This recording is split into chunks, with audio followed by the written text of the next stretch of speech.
Okay, here it is. Jordan Peterson, Atheist Scientists versus Christian Fundamentalists. Let's take a look at this 10-minute video and see how he does. I think that fundamentalists and atheistic scientists have the same problem.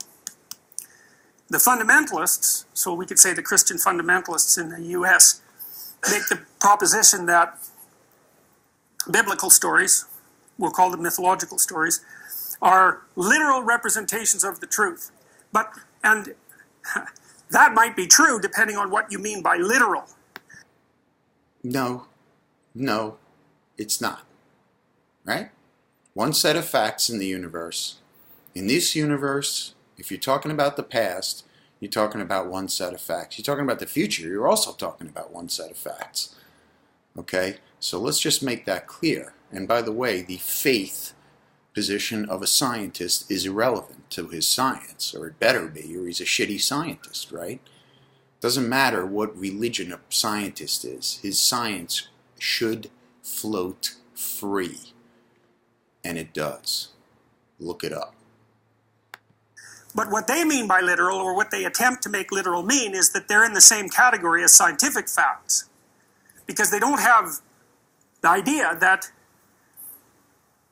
there are different ways of approaching truth, and that truths can serve different purposes. They don't have a sense that your definition of truth is actually something like a tool, rather than an ontological statement about the reality of the world. And so the fundamentalists basically make the proposition that the idea that God created the world in 6 days, 5,000 years ago, is literally true. And they get the 5,000 year estimate, by the way, by going through the genealogies in the Old Testament and adding up the hypothetical ages and figuring out, how long before Moses, Adam lived. And some bishop did that back in I think it was in the mid-1800s. I might be wrong about that, but it was some... His name was Usher. Okay. Some people call him Usher. But I'm almost certain it's Usher. And he's a buffoon, obviously. And this is where buffoons get the idea that the world is 6,000 years old. Because some prelate, I think he was pre-1700s. I could be wrong about that, too. I've read about him, but it's been a while. Who cares? This is meaningless vis-a-vis the facts. Okay? We're back about that time. And more or less that's been accepted as canonical fact ever since. And then the scientists say... It is not. What are you talking? The Vatican, for the current and the last 2 or 3, at least going back to John Paul, have accepted evolution, which requires a lot of time. Okay, so John Paul II, in a very important document, literally wrote, evolution is the most sensible explanation for life on Earth and so on. Fully signed on to it. So, well, yeah, those are empirical truths. They're just wrong. See, and that's the only difference there is between the fundamentalists and the atheist scientists. The fundamentalists say, those are fundamental scientific truths, and they're right, and the scientists say, well, they're scientific truths, they just happen to be wrong. Well, I think that's a stupid argument. Personally, I mean, for a bunch of reasons. One is that... I can't wait to hear about how stupid it is for science to keep separate from myth stories. Okay? Myth stories are wonderful for the millionth time. Fiction is great. It's a huge section of the bookstore and the library. And it can offer and have incredibly rewarding effects on anybody. But there is a bright red line, people, between scientific fact and holy books. Okay. There is no different kinds of wisdom. What are you talking about? That the people who wrote the ancient stories that we have access to were in no way, shape, or form scientists. Modern people tend to think that you think like a scientist, and people have always thought that way. First of all, you do not think like a scientist. Even scientists hardly even think like scientists. But if you're not... What the fuck are you talking about? That is insulting. The scientific method. The scientific method. Everybody does everything ever by the scientific method, if by any method. Okay? Observation, taking in information, making a choice, and so on. This is not about libertarian free will, so I'm not going to go down that rabbit hole. But again, blurring lines that aren't blurred. Saying so doesn't make it so. Okay? Not scientifically trained, you don't think like a scientist at all. So one of the things, for example... Every skeptic I ever met sounds like a scientist. And by the way, most people... I live in New York. I mean, do you believe everything you read? I mean... that characterizes your thinking is confirmation bias. And so if you have a theory, what you do is wander around in the world looking for reasons why it's true. And the scientist does exactly the opposite of that in the little tiny narrow domain where he or she is actually capable of being a scientist. And what they have is a theory and look for a way to prove it wrong. But believe me, you don't run around doing that. I mean, you can... All right. I'm going to unwind a little of what I said. He's right about science. And I see what he's... Okay, he makes that point. Fine. Let's move on. We do not... You know what? I'm not going to let this go because he's still denigrating science and the pursuit of science. And science is a verb. I mean, you love to change all these words. Science is a verb, not a noun. Okay? And there's nothing else outside of it, in a sense. You can speculate about it, and you can dream about it, and you can pontificate about it, but it's all made up. And science isn't. Falsifiable experiments. So just because we do not run and make falsifiable claims and have them published and reviewed does not mean we don't act like scientists. Are you kidding me?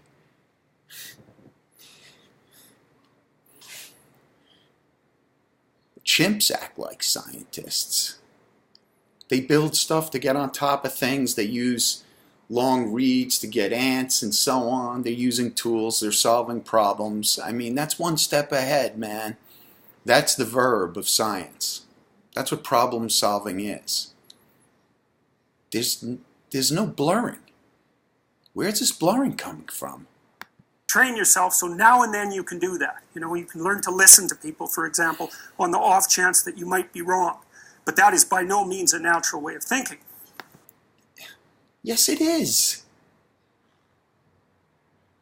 Skepticism. Instead of credulity. Instead of believing someone like you, frankly, okay, going out and doing your own reading. That's what I've been doing for decades.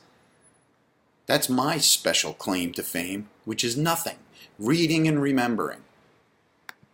And of course, the fundamental philosophical axioms of the scientific method weren't developed until Descartes and Bacon and who else? Who cares? The Greeks were performing surgery on the brain in 486 BC. Okay? I don't care about Descartes. Descartes, Bacon. There's one more. Anyways, the name escapes me at the moment. But you can argue about when science emerged, but it certainly emerged in its articulated form within the last 1,000 years. I think you could say even more specifically that it emerged in the last 500 years. Now, you might argue with that and say, well, what about the Greeks and other people who were fairly technologically sophisticated or who invented geometry or that kind of thing? But yeah. He's talking about humanism and the Enlightenment to the idea of empirical observation. Right. Aristotle, for example, when he was writing down his knowledge of the world, it never occurred to him to actually go out in the world and look at it to see if what he assumed about it was true. And it certainly never occurred to Aristotle to get 20 people to go look at the same thing independently, write down exactly how they went about doing it, compare the records, and then extract out what was common. And that's a... He makes an... That's the best point I've ever heard him make in 20 years. 20 hours, 15, 20 hours of listening to this guy's content. It is true that Greeks did ask why, unlike the Egyptians, who had this incredibly complex, long-lasting society, but never asked why. It was all about spells and the unseen and so on. The Greeks did ask why, but they weren't. He just used an example of Aristotle. The one I heard was that I thought it was Plato. It probably was Aristotle because he was the more scientific and the closest to us in history. That it never occurred to him. He thought that a heavier object, a more massive object, would fall faster than one of less mass, which is a reductio ad absurdum. It's impossible. All things fall at the same rate, but it didn't occur to him, even though he's a cornerstone of Western civilization. He's on Mount Rushmore, all three of the first three.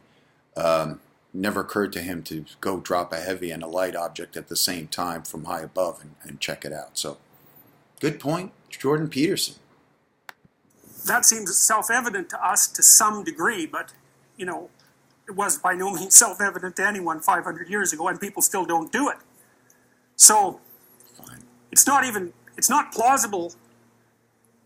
If you know anything about the history of ideas, it's not plausible to posit that stories about the nature of reality that existed before 500 years ago were scientific in any but the most cursory of ways. So why we have that argument continually is somewhat beyond me. Part of the reason is, though, that What argument? I'm not sure of the point. Maybe I'm missing it, but it's making sense. Everyone, fundamentalists included, really believe in scientific facts, even though they hate it. They'll use computers, they'll fly. Computers wouldn't work unless quantum mechanics were correct. Like, the fact that you use a high-tech device indicates through your action that you actually accept the theories upon which it's predicated, right? Same as flying, same as anything you do in a complex.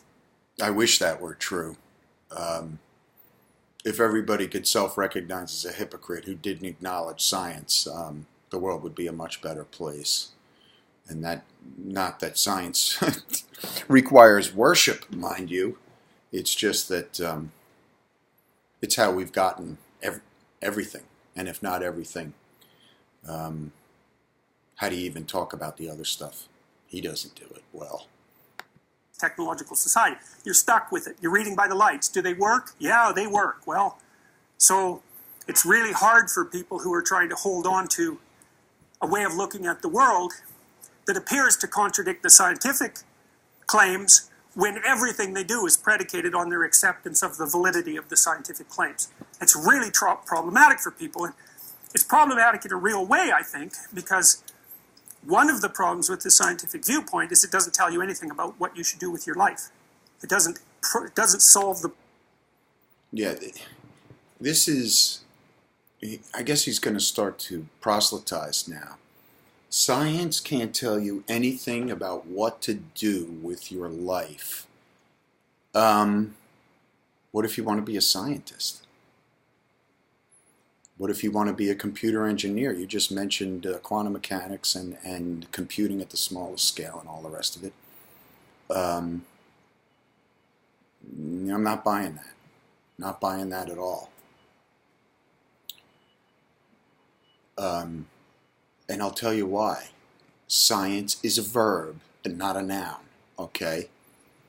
Science can tell you everything about anything that's measurable. And if it's not measurable, what are you talking about? Happiness? Why can't you measure happiness? You have to define what happiness is. Okay? And he does talk about that. Okay?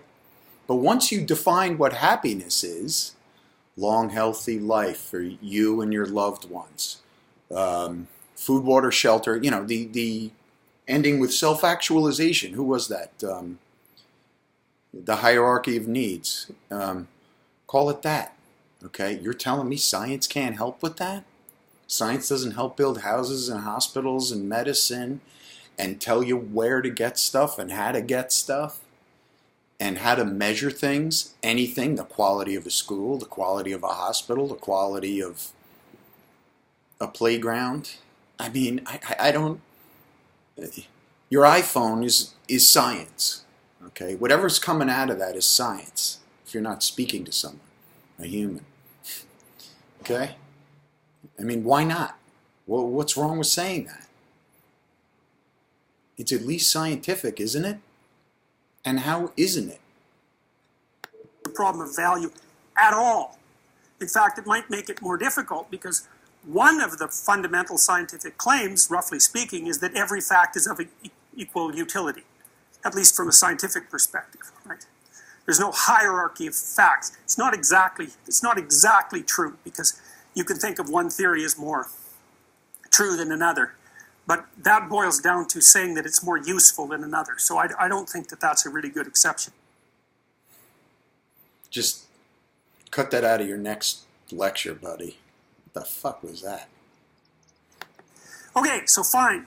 You got the scientific atheists on one end and you got the religious fundamentalists on the other, and what they both agree on, whether they like it or not, is that there's so much power in the scientific method that it's difficult to dispute the validity of scientific facts. And they seem to exist in contradiction to the older, archaic stories if you also accept them as fact-based accounts.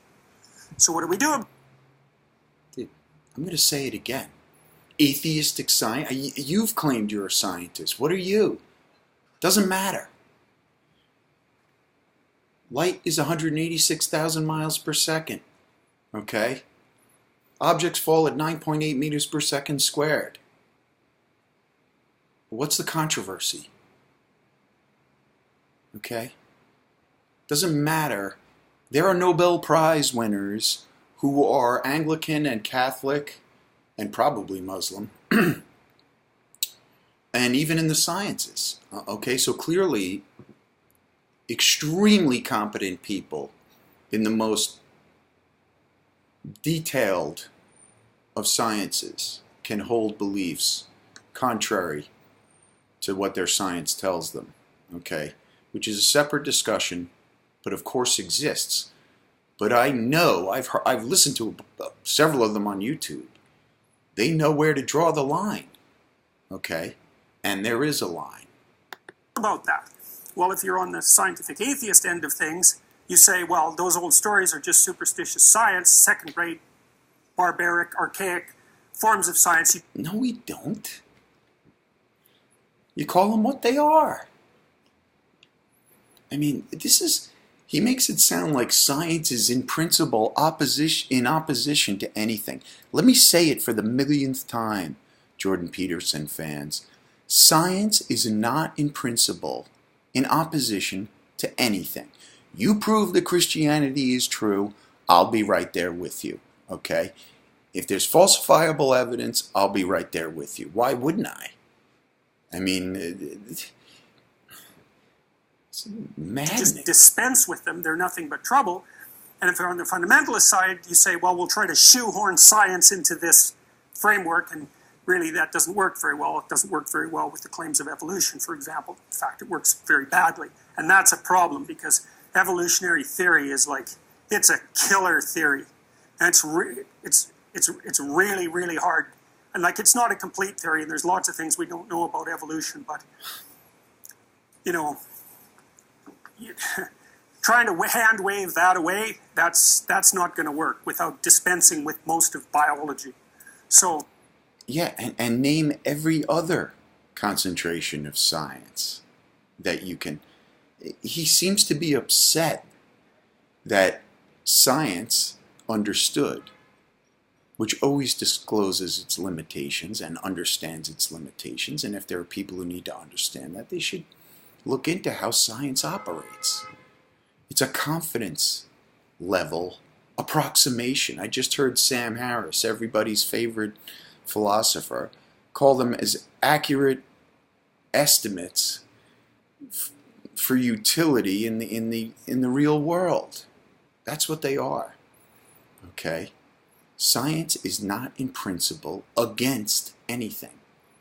It can only work on falsifiable claims. Everything else goes into that box. What else are we supposed to do? So that's a big problem. So here's another way of thinking of it. It's a big problem. How is it a big problem? The myths were wrong about biological evolution. Okay? It's a problem because 53% of Americans since 1953 don't accept those immutable facts. Okay? That is a problem. Okay? They don't have to be in opposition to each other unless you entertain the claims of the myths. But as you pointed out, the scientific method, we're talking about 500 years here. We can make extremely confident, falsifiable claims about the physical universe. In fact, we can make millions or billions of them. Okay? And what was written as a hodgepodge of creation myths, and notice how he brings up evolution. What about religions that, like it, there are religions who are not at odds with evolution, I'm pretty sure. Okay, why aren't you talking about them? About it. You don't just need one way of looking at the world. Maybe you need two ways of looking at the world, and I'm not exactly sure how they should be related to one another, like which should take precedence under which circumstance. But one problem is, what's the world made of? What's the world conceptualized as an objective place made of? Here we go with the objective nonsense. Is, how should you conduct yourself while you're alive? And there's no reason to assume that those questions can be answered using the same approach.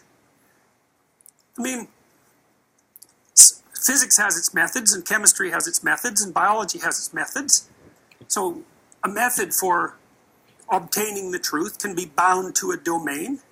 So why would we necessarily assume that you could use the same set of tools to represent the world as a place of objects and to represent it as a place in which a biological creature would act? Two things wrong.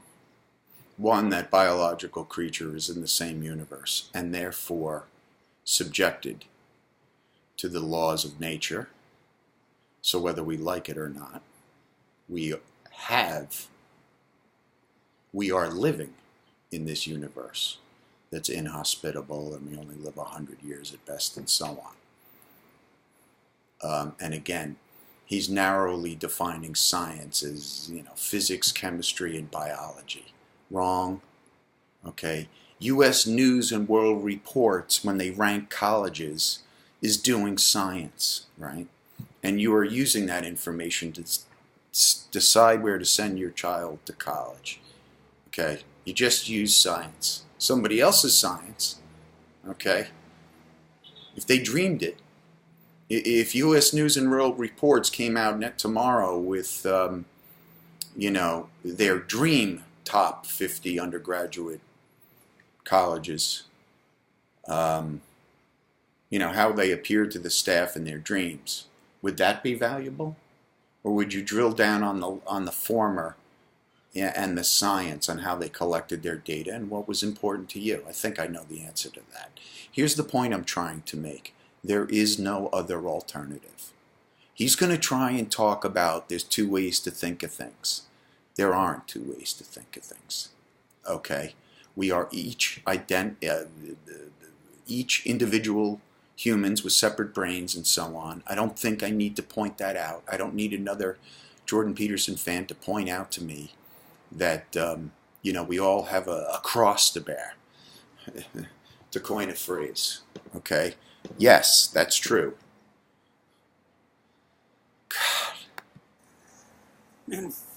Anyways, I'm suggesting that we don't view it that way, that we have two different viewpoints.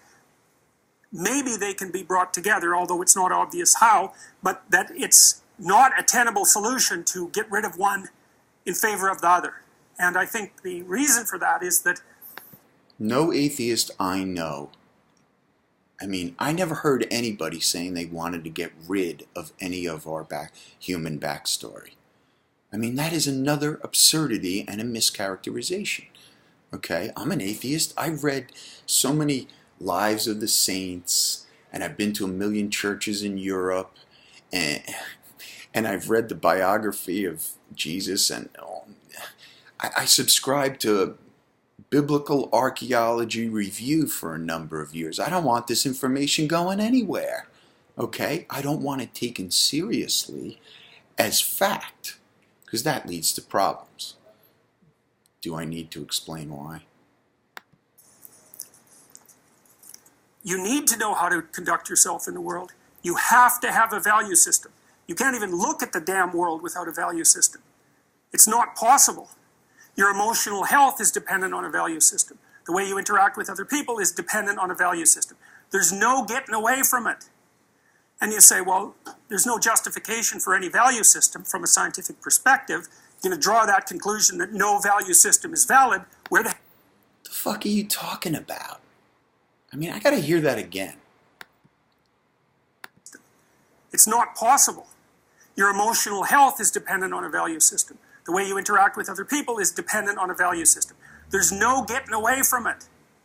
And you say, well, there's no justification for any value system from a scientific perspective. You're going to draw that conclusion that no value system is valid. Where the hell does that leave you? I mean, I understand what he's trying to say is science is fact-based, and okay, fine, but I still disagree. We can use science to find out the details and make determinations about human well-being and the opposite. And we're not just floating around in the universe. We can measure infant mortality. We can measure maternal mortality. We can measure religious infatuation. We can measure death penalty rates. We can measure crime rates. We can measure a million other metrics that can help point us the way to a better future. Again, where are you getting the information if not collected by fallible, subjective humans? Okay? I mean, there is no other way. What else? He keeps saying there's two ways. I guarantee you he doesn't explicitly say what the other way is. He just mentions myths, and that at a certain time, people took them as gospel fact.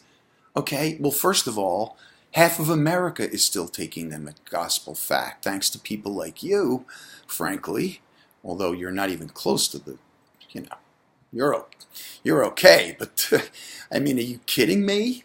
6 out of 10 Americans think they're going to see their pets in heaven. Okay, that may not be a harmful belief, but it's a silly one. Okay? And you can't say that science can't weigh in on things like this, and science can't do this, and science can't do that.